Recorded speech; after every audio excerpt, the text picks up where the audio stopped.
దేవుని నామమునకు మహిమ కలుగును గాక.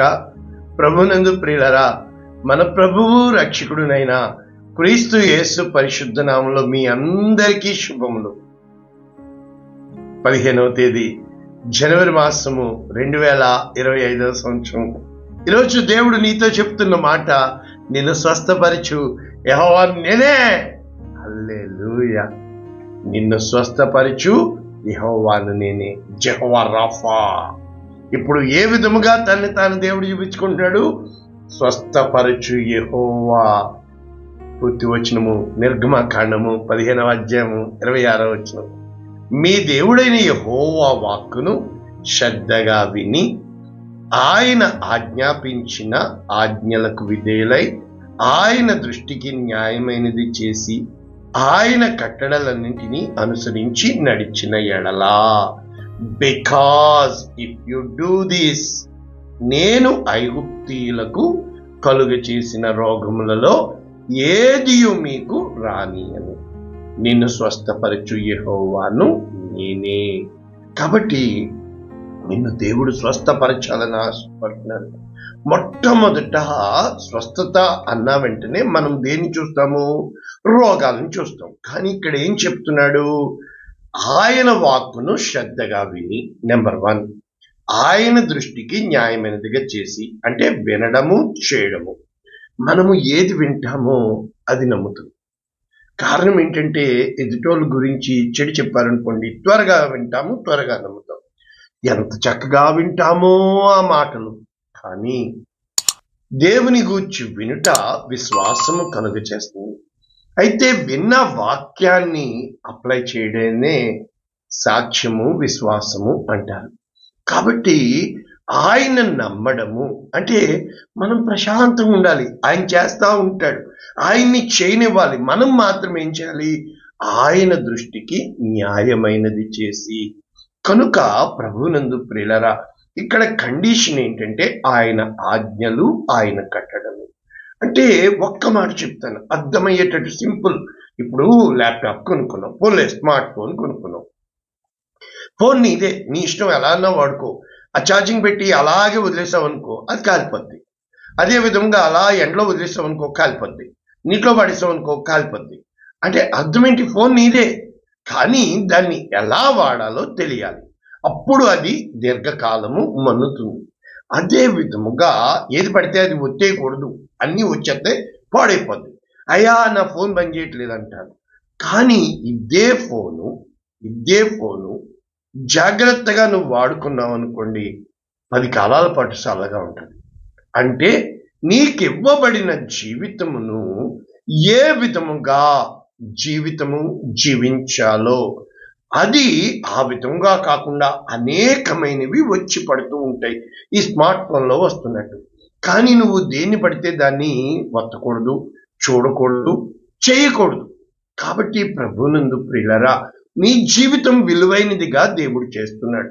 ఇక్కడ ఈ నిర్గమకాండము, ఈ పర్టికులర్ కాంటెక్స్ట్ దేవుడు ఏమి చెప్పడానికి ప్రయత్నిస్తున్నాడు అన్నది మనము చూస్తే, ఇక్కడ చాలా సింపుల్ గా దేవుని యొక్క వాక్యము, అక్కడ వాళ్ళు ఎర్ర సముద్రం దాటి వచ్చినప్పుడు వాళ్ళకి దేవుని యొక్క మహాకృప మిరియాము తనతో పాటు ఉన్న అనేక మంది స్తుతిగానాలు చేసి దేవుణ్ణి స్తుతిస్తారు. అయితే మన వాక్యము 22వ వచనం నుంచి ప్రారంభమైంది. మోషే ఎర్ర సముద్రము నుండి జనులను సాగచేయగా, ఎర్ర సముద్రం నుంచి వచ్చారు. ఇక్కడ ఎక్కడికి వచ్చారు? వాళ్ళు షూరు అరణ్యంలోనికి వెళ్ళి దానిలో 3 దినములు, ఆల్రెడీ 3 దినములు అక్కడ ఎర్ర సముద్రం దగ్గర ప్రయాణం ప్రారంభమైంది. ఎర్ర సముద్రము అటుపక్కన 10 తెగుళ్ళు పంపించి దేవుడు కార్యాలు చేశాడు, వారిని విడిపించి తీసుకొస్తున్నాడు. అయితే ఇప్పుడు ఇక్కడ దేవుడు పరీక్షలు ప్రారంభమైంది. తన పేరు పెట్టబడిన జనాంగము తన యందు విశ్వాసం ఉంచుతారా? ఇప్పటి వరకు దాస్యత్వం కోసిన ఏడ్చిన ఈ ప్రజలు దేవుడు అద్భుతము చేసి విడిపించాడు. ఆ ఐగుప్తీయుల దాస్యములో నుండి, ఇనుప కొలిమిలో నుండి, చెరలో నుండి, బంధకములో నుండి. అయితే ప్రభువునందు ప్రియులరా, దేవుని యొక్క గొప్ప ప్రణాళిక, సావరీన్ గాడ్, ఆయన ప్రత్యక్షతలు మనం చూసినప్పుడు మరి ప్రకటన గ్రంథము అద్భుతమైన గ్రంథము కనుక ఇక్కడ ప్రస్తుతము ఈ వాక్యాల్లో నిజంగా హెబ్రీలకు రాసిన పత్రిక కూడా ఆయన సార్వభౌమత్వాన్ని నిరూపిస్తూ ఉంటుంది. అంటే అర్థం ఏంటంటే మన జీవితాల్లో దేవుడు కార్యాలు చేయాలని, అది ప్రతి ఒక్కరికి కూడా వ్యక్తిగతముగా దేవుడు కావాలని, నీ యొక్క దేవుడు అంటే అబ్రహాము దేవుడు ఏ విధముగా అయ్యాడో, సురేష్ దేవుడు ఏ విధంగా అయ్యాడో నీకు దేవుడు కావాలని ఆయన ఇష్టపడుతున్నాడు. కనుక ఎప్పుడైతే వారు శూరు అరణ్య మార్గము గుండా నడవవలసింది నీవు నేను ప్రతి ఒక్కరము. కాబట్టి వారికి నీళ్లు దొరకలేదు. అయితే ఈలోపు వారు మారాకు చేరారు. మారా అంటే చేదైనది. అయితే మారా నీళ్లు చేదైనవి కనుక ఆ స్థలము పేరేంటి? మారా. అక్కడ నీళ్లు చేదుగా ఉన్నవి. ఇప్పుడు ఎంత మంది? 6 లక్షల మంది. వారు 20 సంవత్సరాల పైన లెక్క చేయబడిన వారు, పురుషులు మాత్రమే. మరి స్త్రీలు, చంటి బిడ్డలు, పశువులు ఇన్ని తాగాలి కదా, అందువలన దానికి మారా అంటే చేదు. ప్రజలు సనగడం మొదలుపెట్టారు. ఎప్పుడూ కూడా నాయకత్వం అనేది ఓర్పు, దేవుని మీద ఆధారపడాలి. ఇటు పక్కన మోషేకి ట్రైనింగ్, అటు పక్కన ప్రజలకి క్రమశిక్షణ దేవుడు నేర్పిస్తున్నాడు. అప్పుడు యెహోవాకు మోషే మొరపెట్టాడు. అంటే నీ శ్రమల కాలంలో ఇప్పుడు నేను స్వస్థపరచు. యెహోవా అంటే ఏంటి? రోగము పంపినవాడు దేవుడే కదా. ఆ రోజున నాకు తెలియకుండా అనేక మంది వచ్చారు, సంఘం బాగా కట్టబడింది, గొప్ప కార్యాలు జరిగినాయి. ఒక రోజు ఒకడు వచ్చాడు, అనేక మంది దర్శనాలు చెప్పారు, పోలీసుడు వచ్చాడు, మూసేశారు. ఇప్పటికి 3వ సంవత్సరం నడుస్తుంది. అంటే అర్థం ఏంటంటే ఏ పోలీసుడిని దేవుడు తెచ్చాడో, ఏ రోగాన్ని తెచ్చాడో, ఆ రోజు నా ఆరోగ్యం చక్కగా ఉంది, నేను కువైట్ లో ఉద్యోగం చేసుకుంటూ వెళ్ళిపోతున్నాను. ఇప్పుడు 27వ సంవత్సరం నడుస్తుంది కువైట్ లో నాకు. అంటే నా జీవితంలో ఒకానొక దినమున ఇలా వంగనాను ఉండిపోయాను, బ్యాక్ పెయిన్, సయాటికా అన్నారు. అంటే రోగాన్ని పంపేవాడు దేవుడు, దాన్ని తీయడం ఆయనకు తెలుసు. ప్రశ్న పంపేవాడు దేవుడు, సమాధానం దేవుని దగ్గర ఉంది. నీకు సమస్యను పంపేవాడు దేవుడు, పరిష్కారం దేవుని దగ్గర ఉంది. గొల్యాతును నిలబెట్టిన వాడు దేవుడు, దావీదును లేవనెత్తిన వాడు దేవుడు. కాబట్టి ప్రభువునందు ప్రియులారా, నీ జీవితంలో ప్రతి దానికి గాయము చేయవాడు ఆయనే, గాయము కట్టువాడు ఆయనే, రోగము పంపువాడు ఆయనే, స్వస్థపరచువాడు ఆయనే. నీకు ఏది కావాలన్నా కూడా నీవు దేవుని మీద ఆధారపడాలి. కనుక అక్కడ దేవుడు ఎప్పుడైతే మోషే ప్రార్థించాడో ఒక చెట్టును చూపించాడు. ఇది చాలా మంది ఏమంటారు? యేసు ప్రభుల వారి సిలువ అంటారు. కనుక చాలా సార్లు మన జీవితంలో క్రీస్తు యేసు ప్రభుల వారు ఈ విధముగా దర్శనము రీతిగా కనబడుతూ ఉంటారు. కనుక ఎన్నో చోట్ల ఆ యొక్క చెట్టును చూపించడము, ఆకులు చూపించడం, అంటే దానిలో గిల్గాల్లో గుగ్గిలము లేదా, గిలాదులో గుగ్గిలము లేదా అంటూ ఉంటాడు కదా. కనుక బామ్, గుగ్గిలం అంటే బామ్, జండు బామ్. ఏ విధముగా కూడా ఈ యొక్క చెట్లు, ఆ వేళ్ళు కావచ్చు, ఆకులు కావచ్చు, కాండము కావచ్చు, ఫ్రూట్ కావచ్చు, అంజూరపు పండ్ల ముద్ద అని చెప్పి అక్కడ హిజ్కియాకి పెడతారు.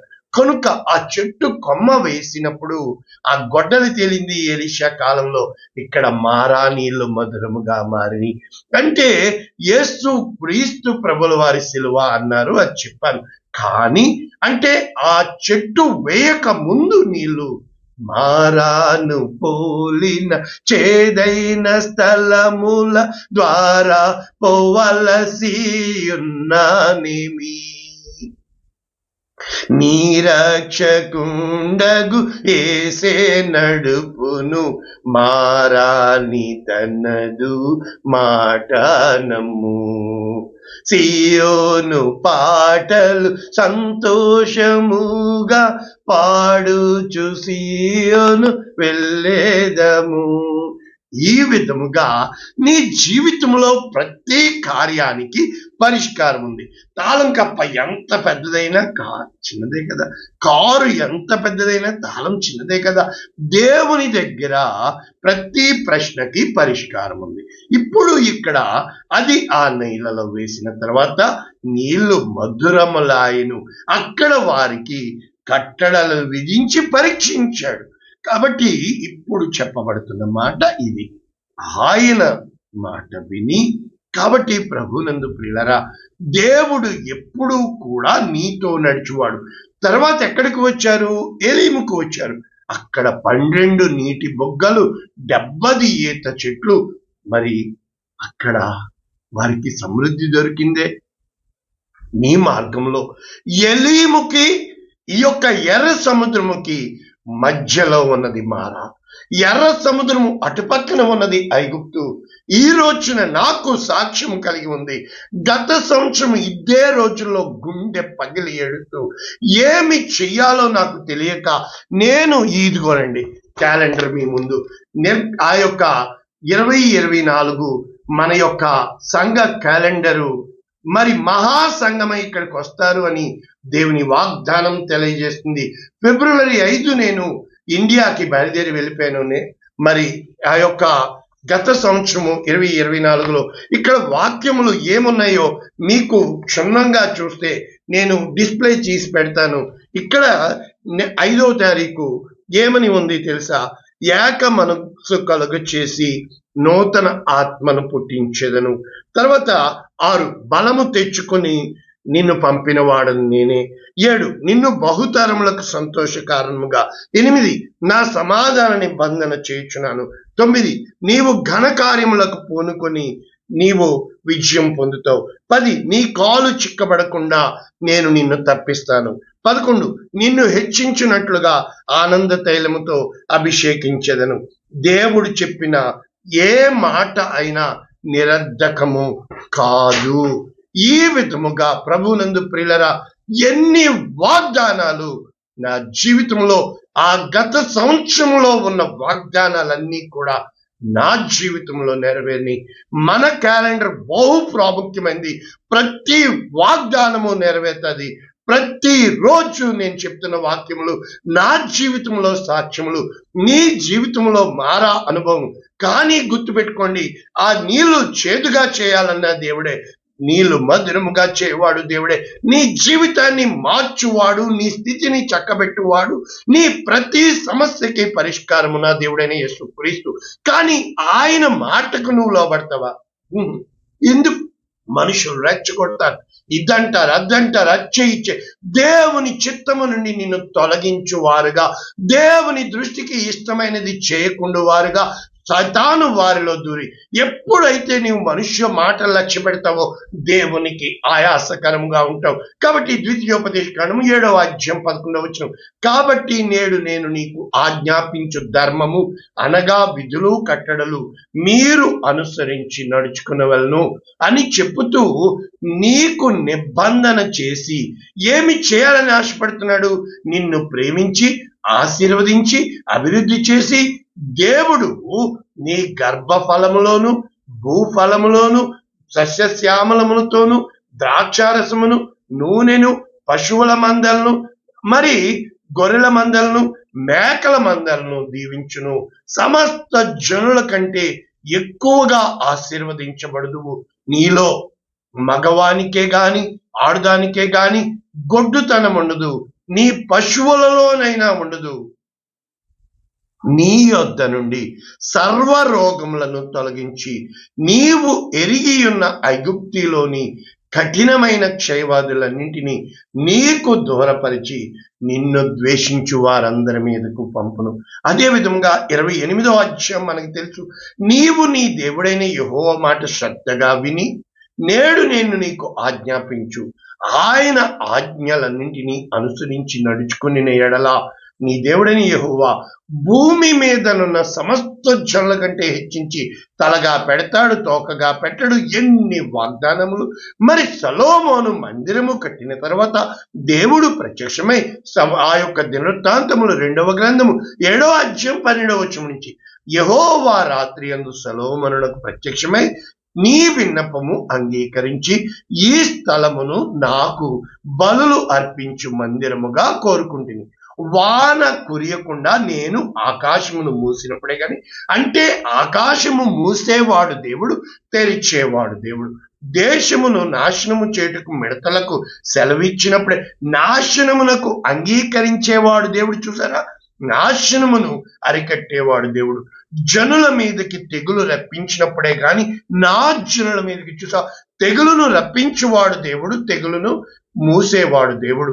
నా పేరు పెట్టబడిన నా జనులు తమ్మును తాము తగ్గించుకుని ప్రార్థన చేసి నన్ను వెతికి తమ చెడు మార్గములను విడిచిన ఎడలా, చూసారా, ఆకాశము నుండి నేను వారి ప్రార్థన విని వారి పాపమును క్షమించి వారి దేశమును స్వస్థపరచెదను.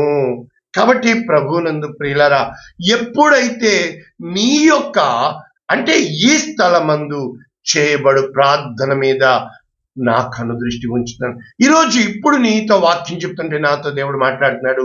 నీవు ఇక్కడ చేసిన ప్రార్థన, ఇక్కడ కాచిన కన్నీరు అయి జలమయమై కింద బేస్మెంట్ ని తడిపిని. నా కుమారుడా, నీ కొరకు నేను తిరిగి తెరుస్తున్నాను, ద్వారములు తెరుస్తున్నాను.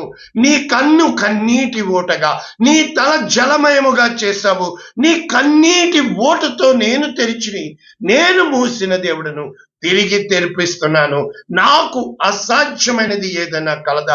నీ యొక్క ప్రతి రోగమును స్వస్థపరచువాడని నేను నా మెడికల్ రిపోర్టులు నేను నీకు చూపిస్తాను. ఇవన్నీ ఫేక్ అంటారు, అవి ఒరిజినల్. నా రిపోర్ట్ ఉంది, నాకు బల్జింగ్ ఉంది, సయాటికా హై లెవెల్లో ఉంది, కానీ నాకు ముళ్ళు పెట్టాడు, కానీ కృపనిచ్చాడు. నీ జీవితంలో నిన్ను స్వస్థపరిచేవాడు అంటే రిపేరర్. అంటే అర్థం ఏంటంటే, ఒక ఏది చెడిపోయినా మేము బాగు చేయగలం. చెడిపోయిన జీవితాలను తిరిగి తీసుకొచ్చి నా దగ్గరికి బాగు చేయించిన దేవుడు, కట్టిన దేవుడు, కృప చూపించిన దేవుడు, మేలు చేసిన దేవుడు. కీడంత మాత్రము ఆయన యందు లేదు. కారణము కీర్తన 103:3, ఆయన నీ దోషములన్నింటినీ క్షమించువాడు, నీ సంకటములన్నింటికి. ఇంగ్లీష్ లో ఎలా ఉందంటే, He forgives you all your sin as well as He heals you each and every problem. అంటే each and every disease, అంటే each and every sickness. He heals you. ఆయన నిన్ను స్వస్థపరచువాడు. కనుక కీర్తన 147:3, గుండె చెదరిన వారిని బాగు చేయు వాడని, వారి గాయములన్నీయు కట్టుచున్నవాడని.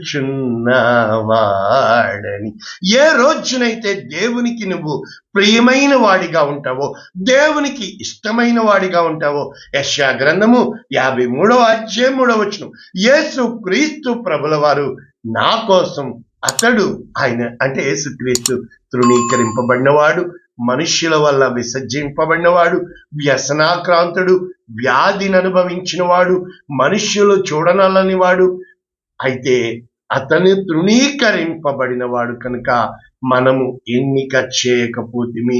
నిశ్చయముగా యేసుక్రీస్తు ప్రభుల వారు మన రోగములను భరించెను, మన వ్యసనములను వహించెను.